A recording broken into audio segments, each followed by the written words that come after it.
now that the season is done, we can do some Dallas Cowboys inventory on roster decisions, financial decisions, and unfortunately, we have Cowboys insider Bobby Belt for that. Robert. So we've got the Cowboys as it stands now are $6 million over the cap.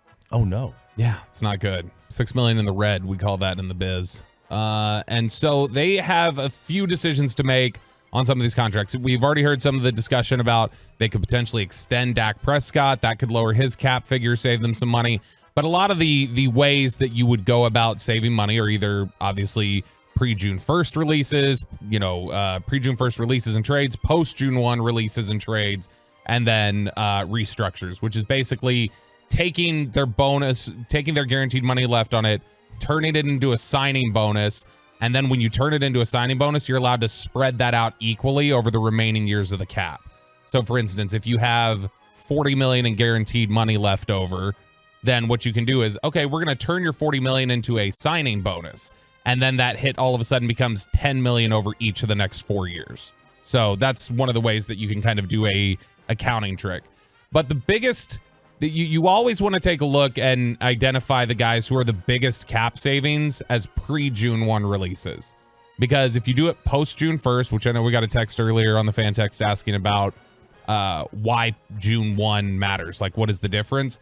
June 1st, basically, if you wait till June 1st to do it, or you can cut them before that and just designate it as June 1st, then it splits the cap hit between this year and next year. So if you've got to take on $20 million in dead money and you wait till June 1st, you're only taking on $10 million on this year's cap, $10 million on next year's. Thank God you've been added to the show. I mean, I usually rely on RJ for this. I hate this stuff. It's great. The cap? Oh, it's awful. I hate this. So the pre-June one... By the way, the worst is the NBA cap, right? We all agree on that one? Probably, Figuring yeah. that thing out? Yeah, that's a pain. The pre-June 1 releases are always the best because you don't have to worry about the accounting of, okay, we can just save money now. We get it now before June 1st. We don't have to worry about kicking anything down the road to next year and having that sit on our contracts like they do with Lyle Collins. They're carrying a Lyle Collins charge right now onto their cap. So those are always the best. So the biggest savings you can get from a pre-June 1 release is Tyron Smith. If you were to cut Tyron Smith, you save $9.5 million. Ooh. That's more than you save by any other two players cutting them combined. And it sounds like, I was thinking Tyron may step away. It sounds like he wants to come back. Yeah. Now, listen, like, this is my thought is, and this is like a perception. And I know they've moved on from guys like D. Ware and Romo. But the Cowboys seem to be, again, just from the outside, they seem to be a team that is, I don't want to say scared to cut a player who could still play, even though it's not like they don't subscribe to the year early Bill Belichick move of player, right? Right. And you should this team drafts well enough where I don't think they need to be scared of moving away from a good player. They're so enamored with talent and moving away from good players. Didn't they do that last year though? They did. They moved away from Lyle. They moved away from Randy. They moved away from Amari. Okay. Well, they traded. Okay. But Randy and Lyle, they were not like, I'm not talking about like really good players. Randy, they wanted to keep. And I think Randy and Lyle were both really good players when they were on the field. They were healthy and everything. Yeah. I'm talking more like this guy, this is a mainstay player. Yeah. I mean, they got ahead of Dez a little bit. Is Tyron even a good player? Let's answer that first. Occasionally. I'm fine with Tyron Smith being gone. I am too. I think it's $9 million. Save it. Just go ahead and rip the Band-Aid. Now, if you wait till June 1st, you can save an extra $4 million. I don't think the $4 million is worth delaying getting that access to those funds. The next biggest cap savings you can get pre-June 1 is Ezekiel Elliott. If you cut him, that's $4.8 million. If you wait till June 1st, you can more than double it, and it becomes 10.9. Peace. Pre-June 1 or post-June 1? I might June 1 him.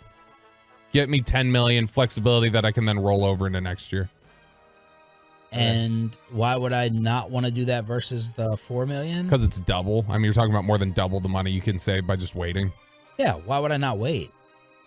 Because you would want the money now potentially. You would want it for free. You would want it for the spring to spend. Yeah. But what do you get with $4 million? Right? Like, I mean, what are you trying to spend it on? I mean, you can get a rotational defensive player. Well, we want them to go all in now this offseason. We've talked about the fact that Ezekiel Elliott and the Cowboys could come to some sort of a pay cut, that they can make that happen. So given the fact that Zeke's contract is slated to be $10.9 million, if he wanted to stay here, he would need to take a cut to at least $6 million. Here's my question. Let's just say Zeke accepts and takes the pay cut. Mm-hmm. What would the carry workload look like next year?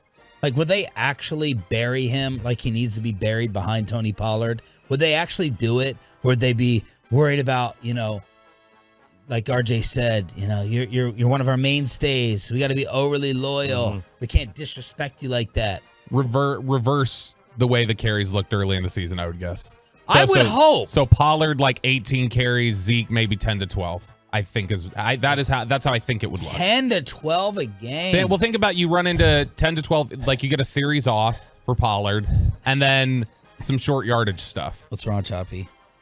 Are those palpitations? Yeah. Chest tightness? I mean, that's left arm. 3rd and 1, 4th and 1, 2nd, 3rd, 4th and goal. So that's what I mean. Short yardage, so goal to go stuff, short yardage, and then a series or two off for Pollard to breathe. I'm still saying buy no matter what. I don't care what pay cut. I want him gone too. You draft someone with juice in the legs. That's all running back is. How much juice do you have in the legs? And anyone coming out of college will have more juice. Absolutely. Just I mean, the locker room. No. Look at where the locker room. When are these Zeke defenders gonna admit that they've been wrong for the last 2 years? You don't think the other 52 guys in there, in that locker room, think that dude's washed? Well, they love him. They know. Yeah, they know. understand. Zeke knows. Zeke knows he's not the same player anymore. So would he accept being buried, or I don't think he would accept the amount they'd want to pay him and the playing time that would come with it. All right. Next name, the third highest potential savings if you cut pre-June 1, Jordan Lewis.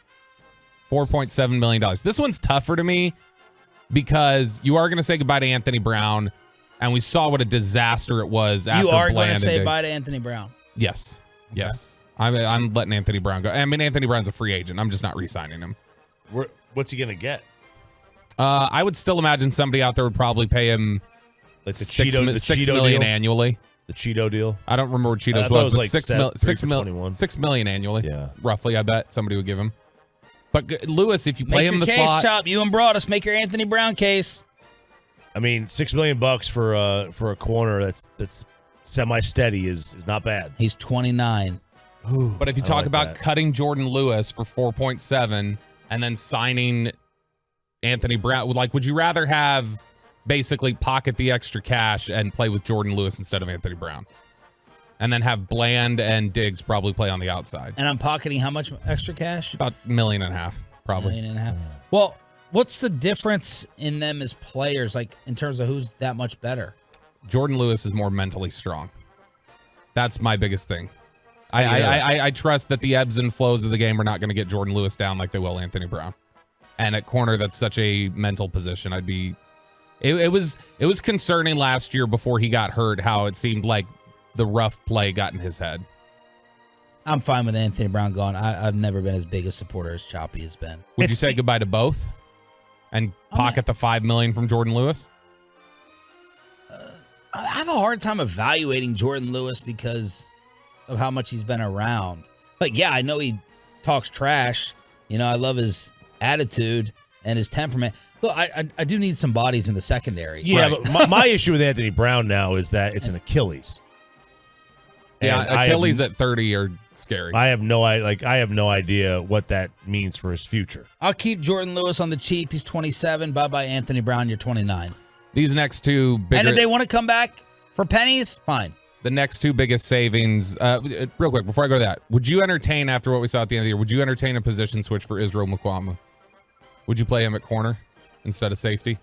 Yeah, I'd entertain it. He showed flashes during the year when we freaked out in... I can't remember one of the games, and he just, flashed. So we feel okay with Bland, Diggs, Lewis, Mukuamu, and draft pick somewhere in the top 3 rounds? I'm comfortable I'm with okay that. with that. Yeah. I feel okay with that. And then whoever Is flashes... Calvin going to be here? No, I don't think so. Okay. I don't think right away, but I think he's a camp guy who gets cut. Next two biggest savings, you're not moving on from, I don't think. J-Ron Curse and Trayvon Diggs. You can't... Diggs, obviously, whether they re-sign him or not, that's one thing. But Curse, you can't move on from. Like, to me, like, regardless, he didn't have as good a year this year, but the intangibles, the way he is just in charge of the defensive side of the ball, Plus, and how he's guys. the second best Twitter follow. He is. And he's one of the better interviews on the team. Yeah. So I really, I don't think you can walk him for Curse. The next two are interesting as we wrap up here. $4.2 million you can save from Dorrance Armstrong, who I think got you a bunch of coverage sacks, and $3.4 million from Malik Hooker. Now I know Sean's going to say, give me the $3.4 million. I don't care about Malik Hooker. To me, he didn't. I don't understand the love for Hooker. Well, we're gonna have another hooker on this team anyway, so Yeah, get you Hendon Hooker. Yep. So we can only so many hookers you can have one around the Cowboys. And we are saying bye to Dalton Schultz. Yes, but one's money. That's not a cut you can say. Yeah, but just in terms of a decision. Now Dorrance, are you okay? Are you okay keeping Dorrance around, or would you rather have the $4 million? No, I would like to keep Dorrance. Okay. Plus, I got to hear Jerry keep referring to him nonstop. Yep. Where do you stand on it? I would if I'm switching Mukwamo, I probably want to keep Hooker. But also, I mean, look, Donovan Wilson's a free agent. If I need money from Dorrance Armstrong and Malik Hooker, I'm moving on from them and keeping Donovan Wilson.